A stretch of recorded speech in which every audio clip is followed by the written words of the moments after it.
Jadi status kehambaan ini kita mantapkan dulu. Jangan ada status lain kita di depan Allah kecuali status kehambaan. Saya punya analogi dan itu saya ulang-ulang karena di antara ciri Quran itu mengulang-ulang sesuatu yang harus jadi pegangan. Saya ulang lagi, di antara ciri Quran itu mengulang-ulang sesuatu yang jadi pegangan. Jika kita belajar ilmu fisika atau ilmu apa saja, maka kita akan bicara materi sesuai statusnya. Jadi kita harus latihan untuk iman kepada Allah. Saya tanpa mengurangi rasa hormat, saya memberi contoh begini ya. Ini jam, materinya dari besi. Ini kertas, materinya ya kertas. Tentu secara fisik, orang akan bilang jam ini lebih kuat timbang kertas. Dan itu pasti dibenarkan dari segi materi.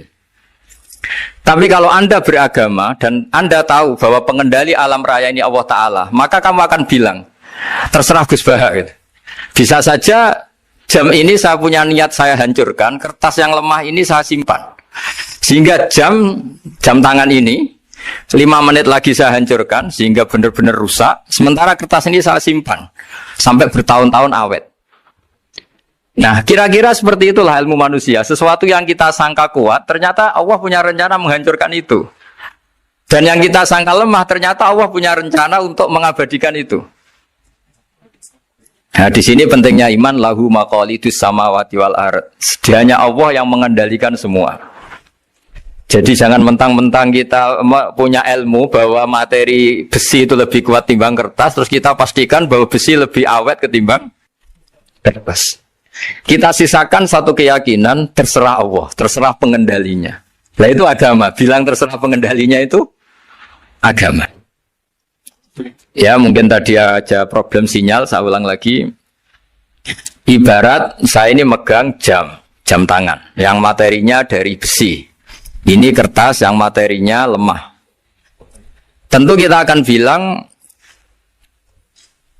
bahwa jam atau besi lebih kuat ketimbang apa? Kertas. Tapi Anda salah. Anda harusnya ngomong bahwa terserah pengendalinya.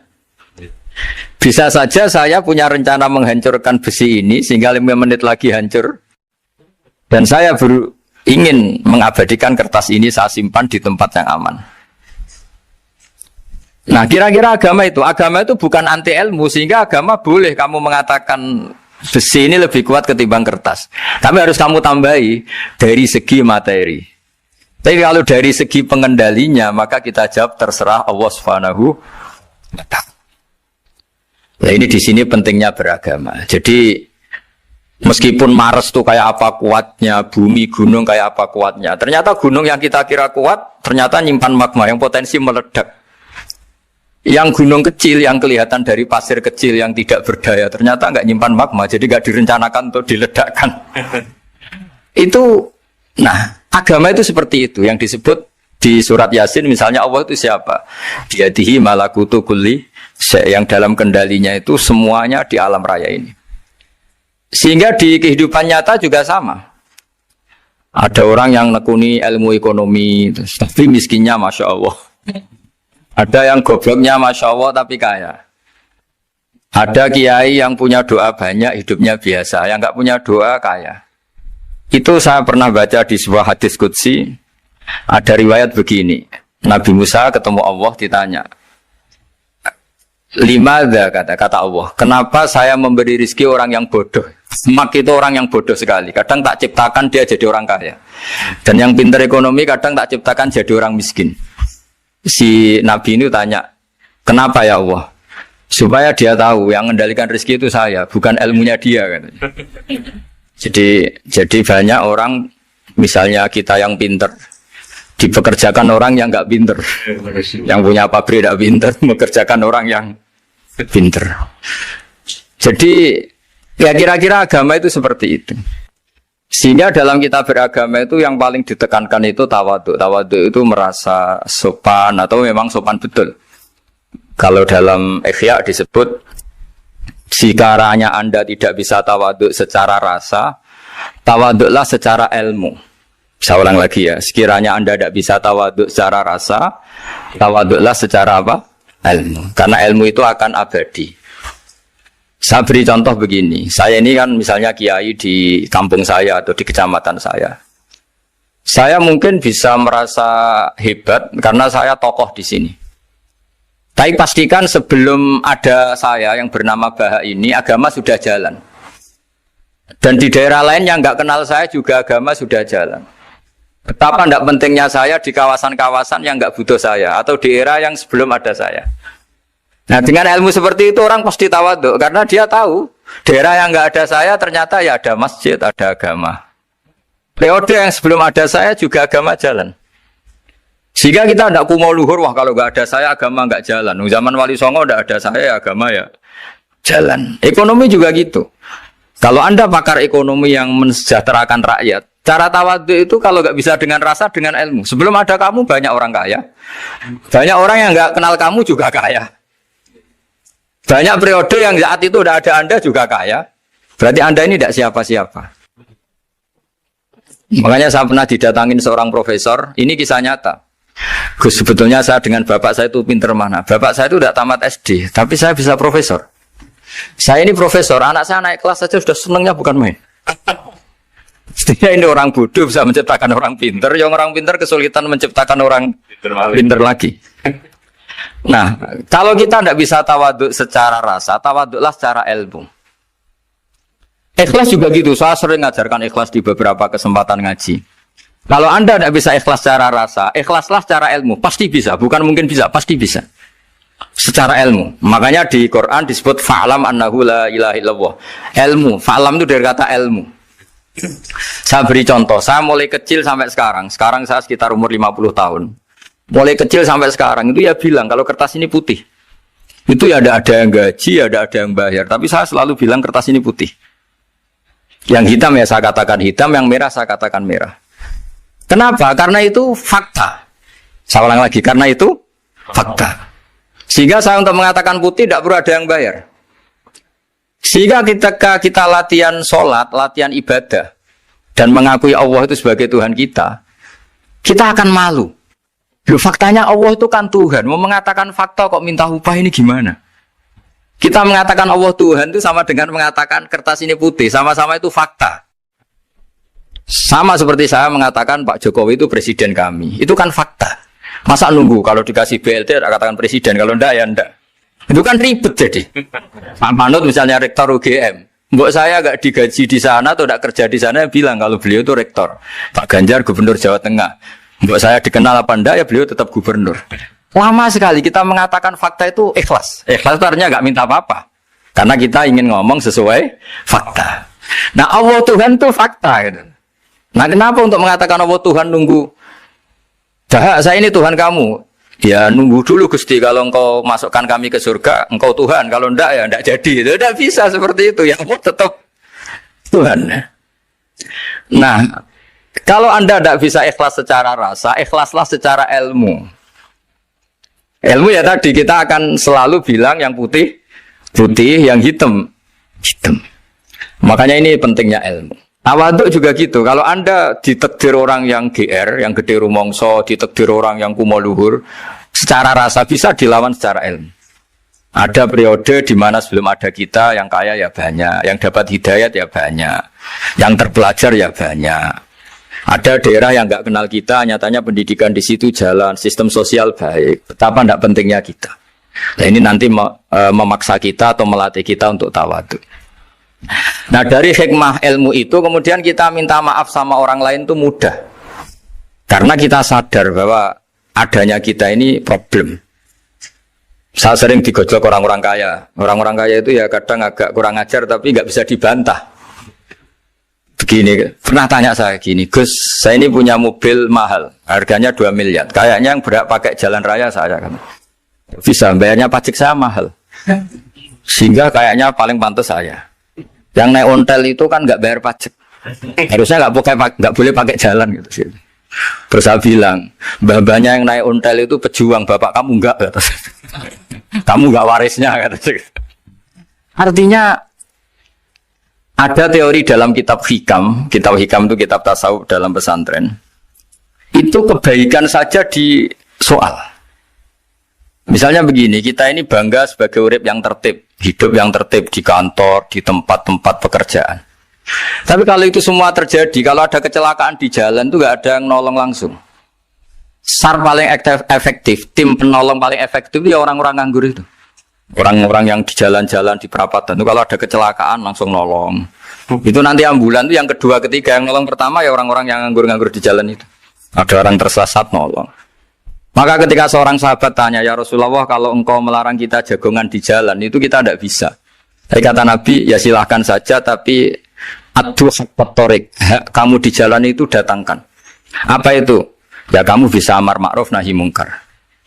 Coba kalau di terminal, di tempat publik banyak orang yang soleh, itu nanti copet ya sungkan. Yang mau jambret ya sungkan, karena yang di situ orang-orang soleh. Nanti yang enggak sholat juga sungkan, karena yang di situ banyak yang sholat. Jadi kenyamanan orang pergi jauh di tempat-tempat sepi itu ya barokahnya orang-orang nganggur terus ngaji, wah nengkono masih rame, ada orang yang di perapatan, di pertigaan.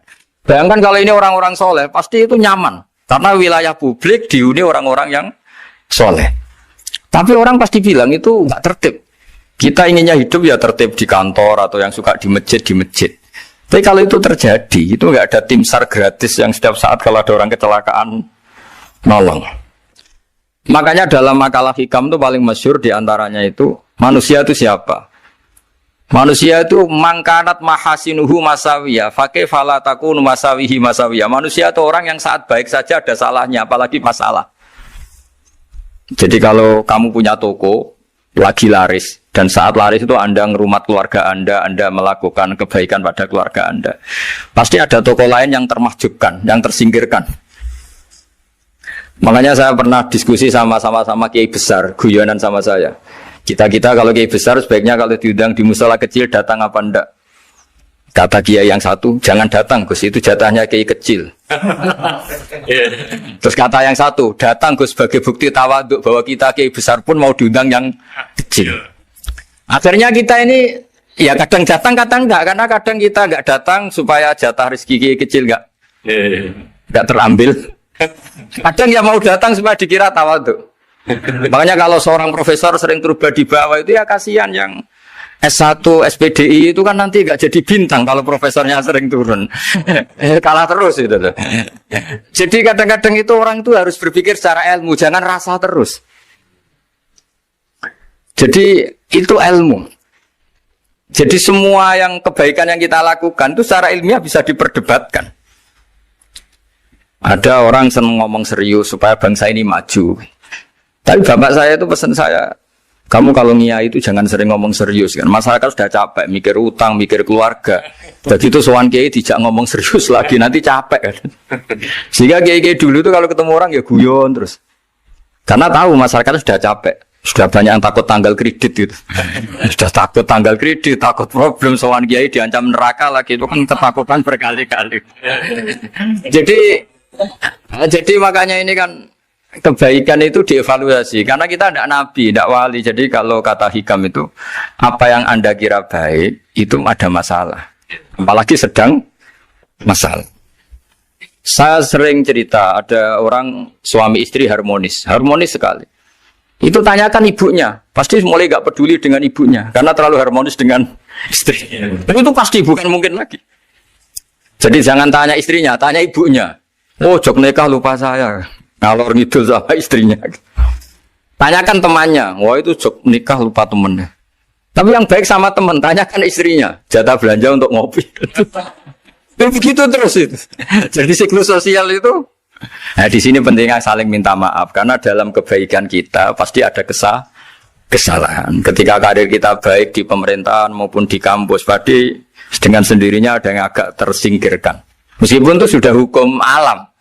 Tapi apapun itu kita harus minta maaf.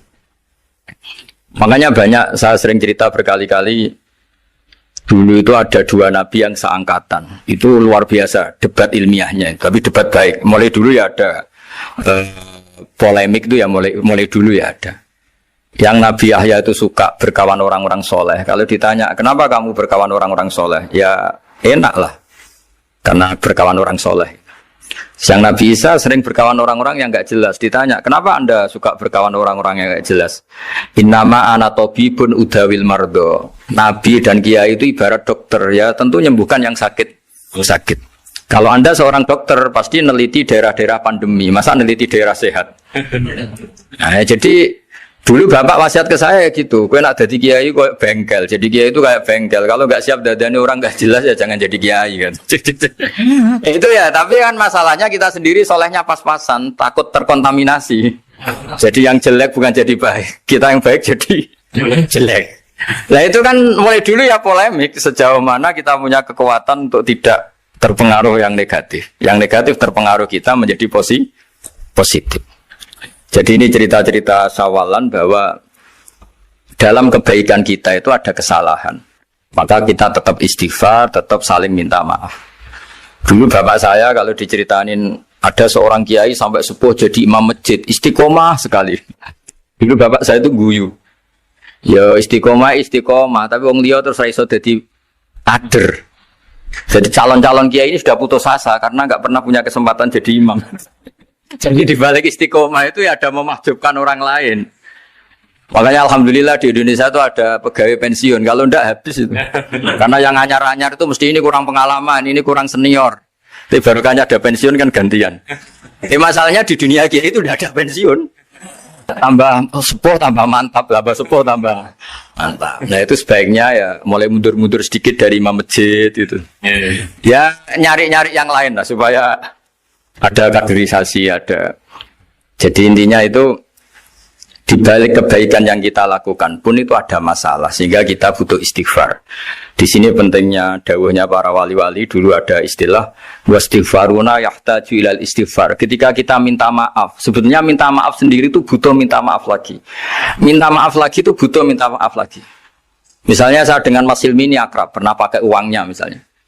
Itu kadang kita bayar itu malah tersinggung, kok kayak orang lain saja bayar. Minta maaf juga gitu, kalau kamu punya teman akrab terus minta maaf resmi itu tersinggung, kayak wong liya ae jaluk sepuro. Jadi kadang jaluk sepuro itu malah masalah. Itu kan sama, kamu punya teman akrab terus kalau mau main assalamualaikum, saged masuk napa boten, angsal boten. Boleh enggak main, itu mesti teman kamu tersinggung, kok kayak orang lain saja. Artinya ketika Anda merasa benar karena protokoler ketika masuk ke teman, ternyata itu salah. Teman kamu maunya enggak protokoler karena sudah akrab. Tapi ketika kita merasa akrab, ternyata selonang-selonang dianggap problem, kita tidak pernah tahu. Nah di sini kata ulama-ulama, minta ampun itu kebutuhan manusia. Karena dalam kebaikan kita pasti ada kesalahan. Makanya disebut wastighfaruna yahtaju ilal istighfar. Kita selalu diajari Rabbana dzalamna anfusana, ya Allah, kita ini selalu mendolimi diri kita sendiri. Jadi saat kita baik pun ada unsur kesalahan. Yaitu tadi, kalau Anda jadi orang pasti ada yang termahjubkan. Kalau Anda kiai besar atau profesor atau pejabat turun ke bawah, ya kalau gubernur turun terus ya bupati gak jadi bintang. Kalau saya kiai besar misalnya turun terus ya kiai kampung itu ya kasihan. Saya pernah diundang Manakipan tidak datang itu kiai kecil bilang matur nuwun Gus gak teko. Aduh iwake gak untuk saya katanya. Barokahnya saya ada itu lucu ya, matur nuwun betul. Matur nuwun Gus jenengan gak dugi jadi. Akhirnya jatah besarnya untuk saya. Nah, tapi yang punya rumah komplain. Gus udah ngeratau teko PP aku wong cilik. Nah ini saya harus mendahulukan versi Sohibul Bait yang punya rumah apa versi kiai yang termahjubkan. Artinya pilihan apapun saya harus istighfar karena ada saja unsur salahnya. Ya makanya ini kan, makanya ya saya minta UGM juga saya sering undang saya terus, nanti dikira karena kampus besar Gus Bak mau juga keliru lagi. Kalau 1-2 kali mungkin boleh, kalau keseringan ya gak boleh, nanti itu dikira saya maunya hanya sama kampus besar, padahal saya sama RT ya sering datang juga. Nah ini yang terakhir saya bacakan teks otoritatif sebagaimana janji saya. Kata Rasulullah SAW di sebuah hadis, ini terakhir nanti supaya nggak lama-lama saya juga punya wadhifah. Ada orang itu punya hutang itu ya hutang, memang hutang. Singkat cerita orang itu tidak bisa bayar sampai akhirat. Dan aturannya Allah, orang yang punya hutang tidak bisa bayar ini harus diaudit, harus diselesaikan di akhirat. Kalau tidak bisa diselesaikan di dunia, diselesaikan di akhirat. Walhasil akhirnya di akhirat itu ditagih dan tidak mampu bayar. Karena di akhirat sudah tidak ada kredit, tidak ada ATM, tidak ada apa saja. Terus kata Allah, solusinya kebaikan kamu dikasihkan yang ngutangi. Ternyata kebaikan dia tidak cukup juga. Bayarnya apa? Kejelekan yang ngutangin dikasihkan yang utang. Kayak apa celakanya? Kebetulan yang ngutangi salahnya buahnya, ini kan repot. Tapi Allah itu tidak suka kalau ada orang mukmin yang satu saudara kemudian masuk neraka karena saudaranya ini. Kata Allah, jika ini masuk neraka berarti disebabkan komplain atau ketidakikhlasan temannya yang mukmin. Masa orang mukmin menyebabkan mukmin yang lain masuk neraka? Allah tidak ingin. Makanya diantara nikmatnya beragama itu ukhuwah, persaudaraan. Baik persaudaraan atas nama iman atau atas nama kebangsaan atau atas nama kemanusiaan. Akhirnya si yang ngutangi ini tadi, jangan dibahasakan kreditur, nanti kita kayak bangunnya yang ngutangin lah nanti. Ya bahasa gampangnya yang ngutangin, karena tidak semua orang ngutangnya sama bank. Sama Allah ditunjukkan satu surga yang luar biasa. Nanti tak baca teks Arabnya ya, supaya dapat berkahnya bahasa Arab. Terus saking mewahnya surga itu, si yang ngutangin tanya, ya Allah itu untuk nabi siapa? Karena semewah itu pasti untuk kelas nabi. Atau untuk wali siapa?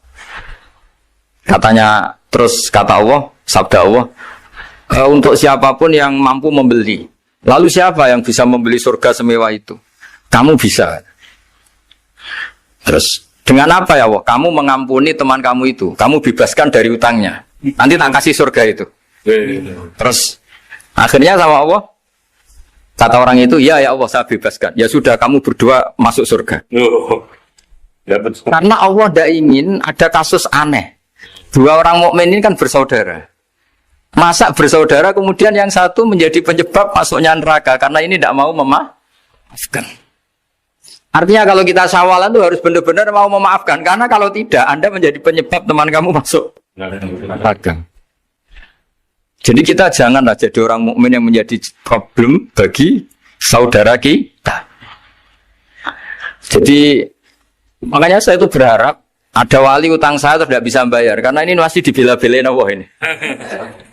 Karena Allah nggak ikhlas kalau ada walinya masuk neraka. Jadi kalau ada wali utang kamu, itu utangin saja, doain nggak bisa nyaur, no? Nggak bisa bayar. Nanti ini akan dibela-belain Allah di akhirat. Karena wali ini nggak pantas masuk neraka. Ya, jadi kalau ada wali utang kamu mau bayar, sudah Anda tidak usah bayar, nanti di akhirat saja. Lah yang ribet kalau yang kamu utangin dia ahli neraka, kamu nagihnya disuruh masuk neraka. Nah, itu ribet itu. Sudah utang dia ahli neraka. Ya tak baca teksnya supaya ini ada di kitab Ihya halaman 197 juz 2. Status hadisnya waqala shahihul isnad, kata Imam Hakim, hadis ini shahihul isnad. Saya baca Arabnya nanti insyaallah sebagian ya supaya kelihatan teks aslinya di bab hukukul muslim. Bainama Rasulullah sallallahu alaihi wasallam jalisun izdhika hatta badat sanayahu. Nabi ketika santai-santai duduk tahu-tahu tertawa sampai gigi depannya itu kelihatan. Jadi tertawa sangat sampai gigi depannya kelihatan. Yang notabene beliau sering hanya senyum, kali ini tertawa betul sampai gigi depannya kelihatan. Faqala Umaru radhiyallahu anhu ya Rasulullah bi abi anta wa ummi mal ladzi adhakaka. Apa yang bikin kau sampai tertawa seperti itu? Qala rajulani min ummati jasaya baina yaday rabbil izzah. Dua lelaki dari umatku sama-sama sungkeman nuntut keadilan di depan Allah. Jasaya itu sungkem, apa? Duduk bersimpuh itu kalau dalam bahasa Arab itu apa? Namanya jasiyah. Faqala ahaduhuma ya rabbi khudli madlamati min hadza. Faqala wa rudda ala akhika madlamata. Qala ya rabbi lam yabqali min hasanati syai'un. Faqala wa ta'ala li talib kaifa tasna'u bi akhika wa lam yabqa lahu min hasanati syai'un. Faqala ya rabbi falyahmil anni min auzari. Kalau kebaikannya dia tidak cukup, ya salah saya supaya dilimpahkan ke dia. Terus summa fadat aina Rasulillah sallallahu alaihi wasallam bil buka. Nabi di tengah-tengah cerita itu nangis. Senangis-nangisnya karena habis seneng lalu nangis karena ini kan kebaikannya sudah dikasihkan habis enggak cukup. Akhirnya kejelekan yang utangin ini diberikan.